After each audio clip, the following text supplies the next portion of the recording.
Hi, everybody. We are on the City of Ember, Chapter 7, and we are going to continue on page 104. I hate those blackouts, Lizzie went on. People say there's going to be more and more of them, and that someday. She stopped, frowned, and started again. Anyway, nothing bad happened to me. After that, I got up and figured out a whole new way to do my hair. It seemed to Lena that Lizzie was like a clock wound too tightly and running too fast. She'd always been a little this way, but today she was more so than ever. Her gaze skipped from one spot to another, and her fingers twiddled with the edge of her skirt. She looked paler than usual, too. Her freckles stood out like little smudges on the dirt on her nose. Lizzie, said Lena, beckoning her towards a table in the corner of the room, I want to show you. But Lizzie wasn't listening. You're so lucky to be a messenger, Lena, she said. Isn't it fun? I wish I could have been one. I would have been so good at it. My job is so boring. Lizzie turned and looked at her. Isn't there anything you like about it? Lizzie pursed her lips with a tiny smile and she looked sideways at Lena. There's one thing, she said. What? Oh, I can't tell you. It's a secret. Oh, said Lena. Then you shouldn't have mentioned it at all, she thought. Maybe I'll tell you someday, said Lizzie. I don't know. Well, I like my job, said Lena. But what I wanted to talk to you about was what I found yesterday. It's this.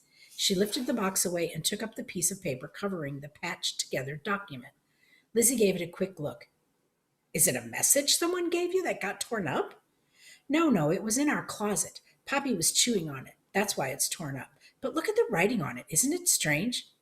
Uh-huh, said Lizzie. You know who has beautiful handwriting? Mila Boone, who works with me. You should see it. It's got curly tails on the Y's and the G's and fancy loops on the capital G. Of course, hates it, and he says it's illegible. Lena slid the piece of paper back over the pasted down scraps. She wondered why she had thought Lizzie would be interested in what she had found. She had always had fun with Lizzie, but their fun was usually with games. Hide and seek, tag, the kinds of games where you run and you climb. Lizzie never had been much interested in anything that was written on paper. So Lena quietly put the document back in its place, and she sat down with Lizzie on the floor. She listened and listened until Lizzie's chatter ran down. I'd better go, Lizzie said. It's fun to see you, Lena. I miss you. She stood up and she fluffed her hair. What was it you wanted to show me? Oh, yes, the fancy writing. Really nice. Lucky you have found it.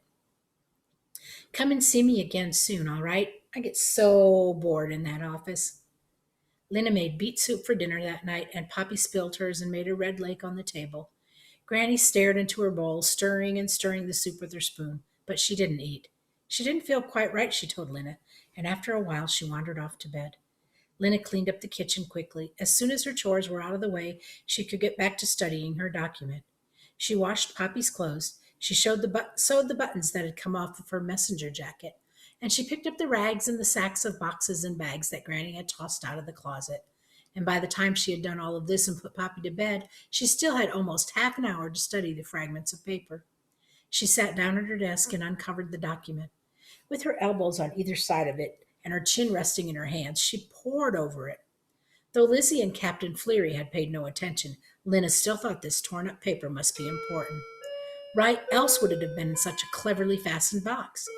Maybe she should show it to the mayor, she thought reluctantly. She didn't like the mayor. She didn't trust him either.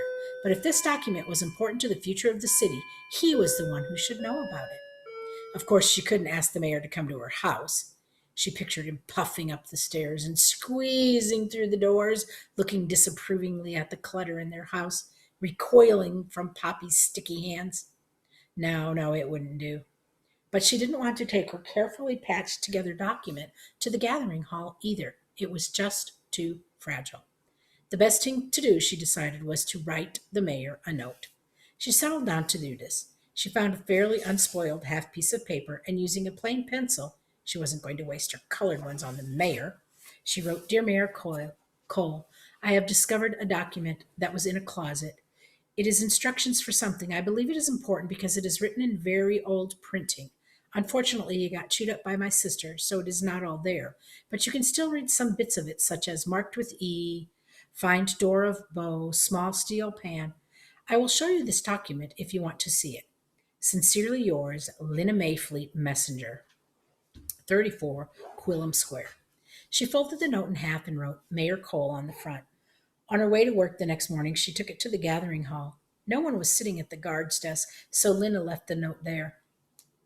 placed it so that the guard would see it when he arrived. Then, feeling that she had done her duty, she went off to her station. Several days went by. The messages Lena carried were full of worry and fear. Do you have any extra baby drink? I can't find it at the store. Have you heard what they're saying about the generator? We can't come tonight. Grandpa B won't get out of bed. Every day when she got home from work, Lena asked Granny, did the message come for me? But there was nothing. Maybe the mayor hadn't gotten her note. Maybe he'd gotten it and paid no attention. After a week, Lena decided she was tired of waiting.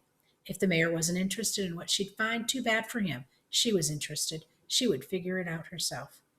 Twice during the week, when Poppy and Granny were both asleep, she had a little free time. She spent this time making a copy of the document in case anything happened to the fragile original. It had taken her a long time.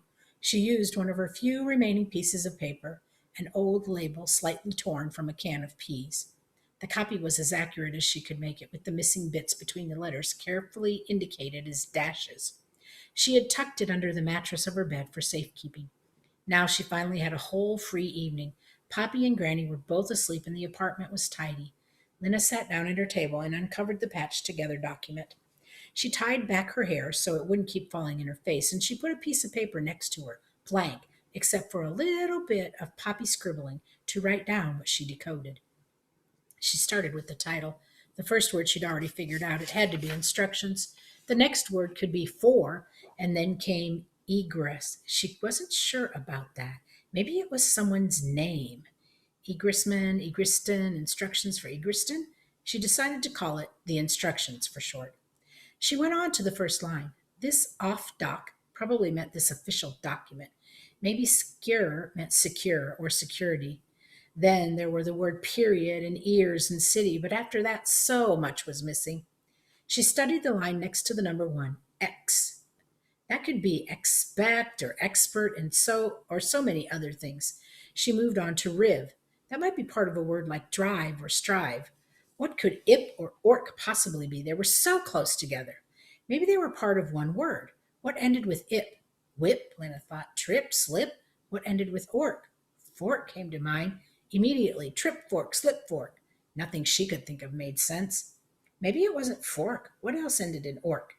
Starting at the beginning of the alphabet, Lena went through the words that rhymed with fork. Most of them were nonsense. Bork, dork, gork, pork, jork. This wasn't going to work, she thought miserably. Oh, work! The word could be work. Then what would be the first part? Trip work, flip work? But maybe there was a letter between the P and the W. Dips work, pips work. Suddenly it came to her. Pipes work! Pipes work! That had to be it. Something in this message was about the pipes work. Lena looked at X and Riv. Riv! That could be river. Rapidly she ran her eyes down the page. In line 3, she saw Irverbank. It looked like riverbank. The word door jumped out from her from line 4, whole on a scrap of paper. Lena took a deep breath. A door? What if there's one she was wished for? The one that led to the other city? Maybe her city was real after all, and these were instructions for finding it. She wanted to leap from her chair and shout. The message had something to do with the river and a door in the pipeworks. And who did she know who knew about the pipeworks? Well, Dune, of course. She pictured his thin, serious face and his eyes looking out searchingly from beneath his dark eyebrows. She pictured how he had bent over his work at school, holding his pencil in a hard grip, and how during free time he was usually off by himself in a corner studying a moth or a worm or a taken apart clock. That was one thing, at least she liked about Dune. He was curious. He paid attention to things. And he cared about things too. She remembered how he had been on assignment day. So furious at the mayor, so eager to trade his good job for her bad one, and so he could help save the city. And he'd taken Poppy inside his father's shop on the day of the blackout so she wouldn't be afraid. Why had she stopped being friends with Dune? She vaguely recalled the incident of the light pole. It seemed silly now, so long ago. The more she thought about Dune, the more it seemed he was the very person, in fact, the only person who might be interested in what she had found. She placed the plain sheet of paper over the instructions and put the box on top. I'll go and find Dune, she thought. Tomorrow was Thursday, their day off. She would find him tomorrow and ask for his help. That's the end of chapter 7.